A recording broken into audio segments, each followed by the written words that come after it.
del país, cómo está políticamente ahora, un poco su visión. Bueno, mira, el país está en una deriva, producto de dos maneras radicales de ver la política. Yo creo que algunos políticos deberían tomar el ejemplo de Albert Rivera, que ha renunciado ayer a la vida pública, a la vida política, y retirarse.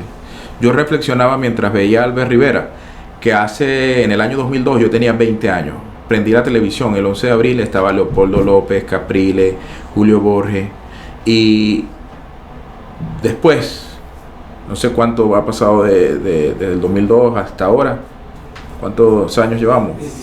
17 años después, vuelvo a prender la televisión y están los mismos. El país está y han fracasado en todo, en su método violento de concebir la política.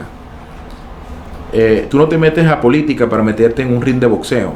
Si tú quieres violencia, si tú quieres sangre, tú no te debes meter a político. Tú lo que tienes que hacer entonces es sencillamente, si quieres hacer esto, salirte del mundo político y convertirte en guerrillero, convertirte en militar, convertirte en policía, no en político.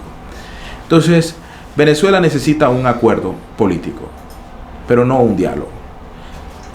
Venezuela necesita una negociación política, pero no una cohabitación política. Es decir, Venezuela necesita lo mejor de los dos mundos para avanzar, para salir de esta crisis. Y lo mejor de los dos mundos de la oposición, que llevábamos 20 años siendo oposición y es hora de que seamos gobierno, y lo mejor del mundo chavista, que está en el poder, pero que necesita una perestroika, una transformación, un viraje. Y poniéndonos de acuerdo ambos sectores, construir la única forma que va a permitir que en Venezuela haya cambio, que es un proceso electoral. Del chavismo. Yo rescato del chavismo su gente, no su ideología. Yo creo que las ideas colectivistas han fracasado en todas partes del mundo, que la socialdemocracia y el socialismo agotaron su receta y que no tienen ninguna oportunidad en Venezuela, y que la única oportunidad que hay que darle a Venezuela desde el punto de vista ideológico es a la ideología liberal, que es lo que nosotros defendemos: la limitación del Estado, la defensa de lo privado antes que lo público, la privatización de lo que nos sirve, que es casi todo, la no intervención del Estado en la economía, mano dura, orden, república. Eso es lo que nosotros defendemos: libertad económica, libre mercado. Ese es el catecismo que sacará a Venezuela del retraso en lo que estamos. Mientras tanto, para llegar allí hay que hacer un acuerdo entre las dos fuerzas políticas para construir un proceso electoral con garantías para todos. Por aquí siempre se suele hablar de garantías, pero garantías solamente para quienes nos oponemos al gobierno. Queremos garantías, queremos que esté la Virgen María, el Papa Juan Pablo II y la Divina Pastora en el Consejo Nacional Electoral. Y eso no va a pasar. Entiendo que no defenderías o no respaldarías un CNE que sea resultado de esta mesa de diálogo nacional. Depende. Si ese consejo, creo que ya cambiar el Consejo Nacional Electoral es un paso. Yo tengo mucha confianza en las elecciones legislativas. A lo largo de este año yo he salido 3 veces del país, como todo el país sabe, invitado por el Departamento de Estado. He estado en el Departamento de Estado, he estado en la Casa Blanca, he estado en la Organización de Estados Americanos y he conversado este tema en la Casa Blanca, en el Departamento de Estado, y lo conversé muy largo con el secretario general de la OEA, Luis Almagro. La única salida en Venezuela real es electoral.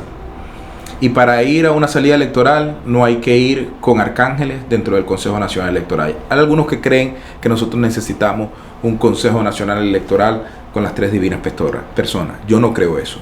Yo creo que nosotros necesitamos confianza mutua entre los actores e ir a un proceso medio de elecciones. Yo te pongo un ejemplo. En las elecciones del 89 en Polonia las llamaron las elecciones semidemocráticas legislativas, porque se fueron con las condiciones del régimen, y con las condiciones del régimen, el régimen ganó buena parte de la Cámara Baja y la oposición ganó la Cámara Alta. Pero había un acuerdo previo entre las fuerzas políticas que permitió una transición que terminó en las elecciones libres que llevaron a Lech Wałęsa al poder. Venezuela tiene una oportunidad de construir en una nueva Asamblea Nacional un nuevo pacto político que adelante unas nuevas elecciones presidenciales con garantías.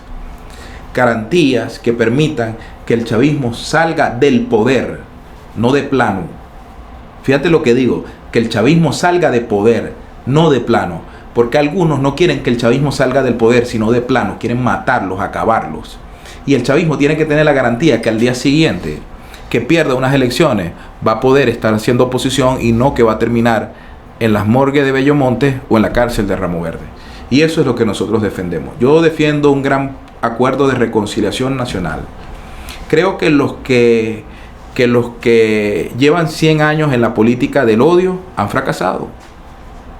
Saca la foto del 11 de abril del 2002 y saca la foto del 30 de abril del 2019. Son los mismos actores. ¿Hasta cuándo? ¿Hasta cuándo esta prédica del odio, de la violencia, de la descalificación del otro?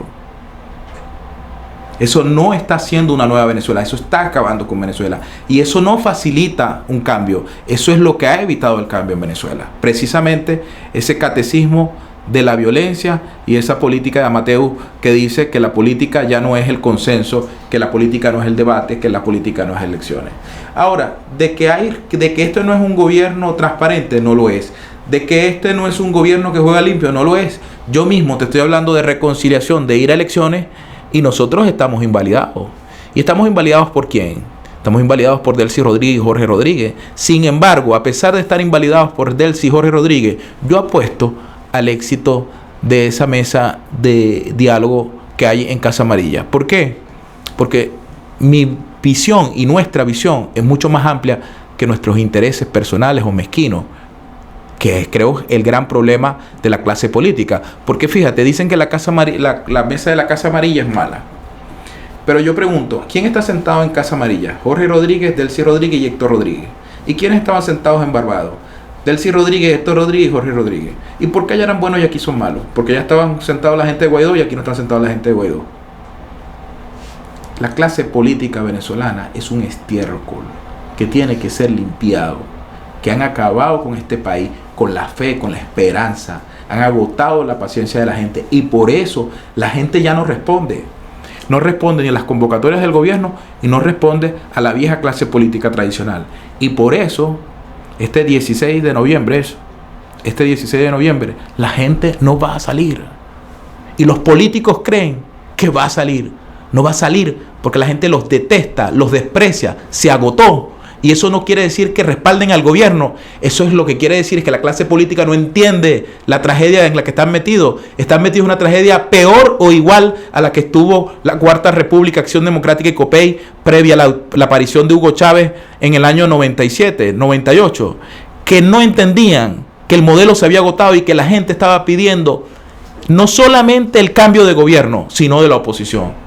La gente terminará pasándoles a todo. El país está reclamando un outsider que comprenda las grandes reclamos de los sectores populares, de los sectores D y E, de los barrios de Venezuela, que son el 80% de este país.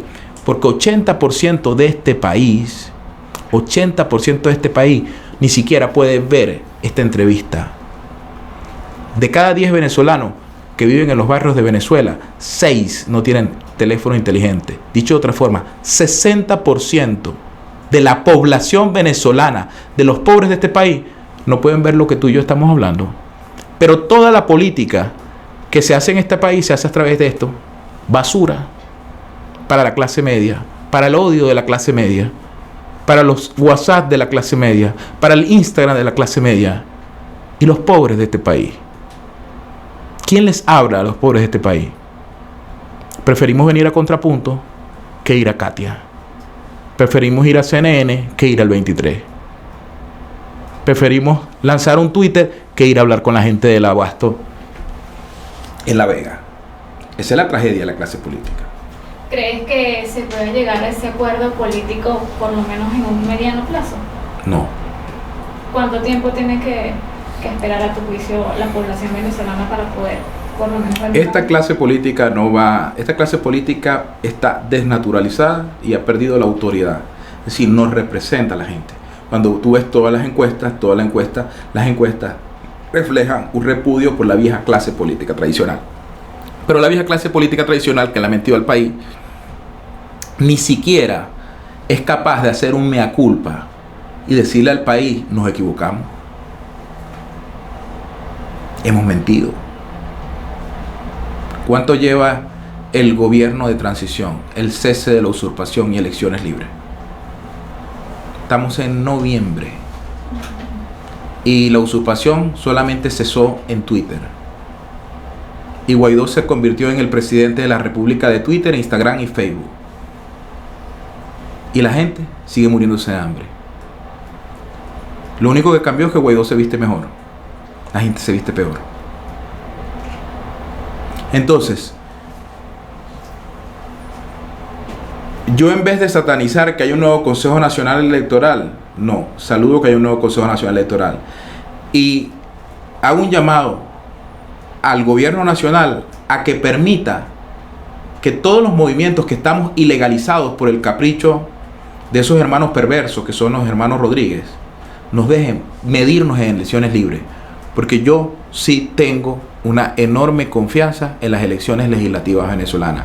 Y creo que la nueva Asamblea Nacional va a ser un punto de encuentro para el cambio político en Venezuela, incluso presidencial. Como pasó en Polonia, el cambio empezó en el Congreso. Como pasó en España, el cambio empezó en el Congreso, después de la dictadura franquista. Y en Venezuela, el cambio empezará en el Congreso.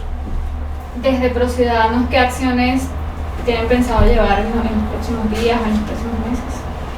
Nosotros estamos en una lucha organizando. Somos un movimiento que resuena poco en los medios de comunicación venezolanos, pero que resonamos mucho en el corazón del pueblo. Estamos todos los días en los sectores populares. Nosotros creemos que el próximo presidente de Venezuela lo van a poner los sectores D y E, y que hay que crear una estrategia con los sectores D y E. Y todas mis visitas al Departamento de Estado y a la Casa Blanca, que tanto se especula de mis visitas al Departamento de Estado y a Washington, todo lo que yo he hecho es andar con un proyecto de cómo hay que invertir en Venezuela, en hacer políticas en los sectores populares, para que los sectores populares pongan el nuevo gobierno en Venezuela de manera democrática y electoral. De permitírseles participar en algún proceso electoral, ¿participarían? Sí, que nosotros queremos participar en las elecciones de la Asamblea Nacional que están convocadas probablemente para marzo, con las condiciones que el gobierno quiera. Pero como nosotros no somos un partido de maletín, nosotros somos una fuerza real, la honorable doctora Delcy Rodríguez y el honorable doctor Jorge Rodríguez no permiten que se nos legalice el Consejo Nacional Electoral, a pesar de que fuimos el único partido político que entregó las firmas. ¿Cree que con la nueva mesa de diálogo y lo que los avances están llevando con el sector? Yo se lo dije a Timoteo Zambrano, puedes ponerlo. Le dije: Timoteo, tú tienes un problema, no te vayas a convertir en nuevo G4. Si Timoteo Zambrano, Claudio Fermín no permiten que partidos que estamos ilegalizados como ProCiudadanos y otras organizaciones que nos tienen miedo participemos en las elecciones, esa mesa fracasará. La única legitimidad que ese proceso puede tener es que se legalice, rectifico, a las organizaciones que han sido ilegalizadas, no por el Consejo Nacional Electoral, por el doctor Jorge Rodríguez y la doctora Delcy Rodríguez.